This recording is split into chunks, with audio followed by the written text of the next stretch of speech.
Unrequited. In Casablanca, Humphrey Bogart tells Ingrid Bergman, "We'll always have Paris." But many lovers aren't so lucky. Florence and I, we'd never have Paris.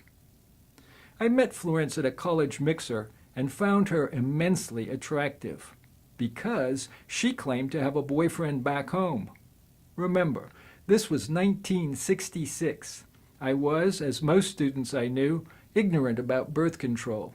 In 1966, no students I knew lived together. For me, marriage before graduation spelled disaster. Flashback. In my freshman year, I'd met Judy. After an evening with her, I felt as if I were walking on clouds. But there were problems. She played hard to get, or perhaps she was hard to get. She was always out shopping, out at a coffee house or a cafe, or out with other girls socializing. Meanwhile, I was in the library studying. Whenever I phoned, she wasn't around. Early on, I realized that I'd have to pursue her. But what if I caught her? My practical mother had warned me that if I got married, I paid. Mom wasn't joking. After loans and scholarships, and whatever I earned working summer jobs, my parents supplied 1/3 of my school expenses. If I stuck to a strict budget, I might lack money for entertainment, but I could live and study, working only during summers and getting my undergraduate degree in 4 years. Graduate school was in my future, I was certain, and I couldn't marry until school was finished. With Judy, when I felt I was walking on clouds, did that mean I was in love? No matter. I did what I had to do.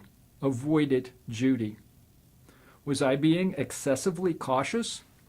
Well, a year or so after I met her, Judy met a graduate student, dropped out of school, and married before completing her junior year. That guy could have been me. Obtuse as I may be, I detected Judy's desire to marry, and my insight convinced me that I should date only women who didn't like me, at least not enough to marry me.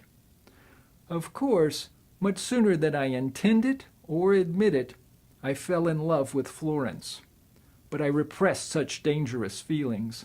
I continually reminded myself that we were only friends. Sex never was a part of our relationship. Our attitudes stemmed in part from Catholic school education.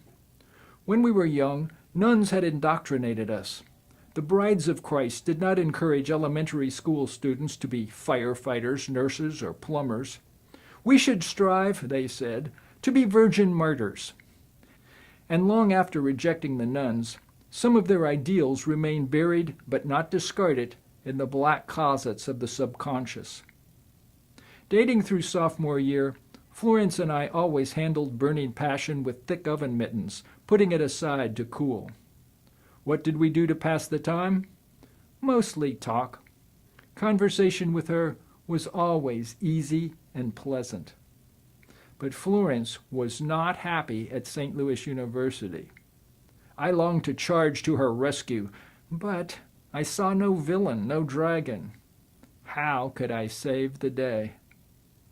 When I asked Florence out on a date, I think I cheered her up a bit. I hope so.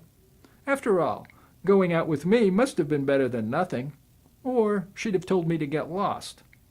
Unless she was a secret masochist. Anyway, most of our time was spent not with each other, but alone with books, and scholarly solitude was overwhelmingly lonely. Did Florence feel the same loneliness I felt? Was loneliness the only source of her unhappiness? I don't know. But when she told me that she was transferring to the University of North Carolina for her junior year, I felt oppressively sad. No doubt about it, she needed more than me to be happy.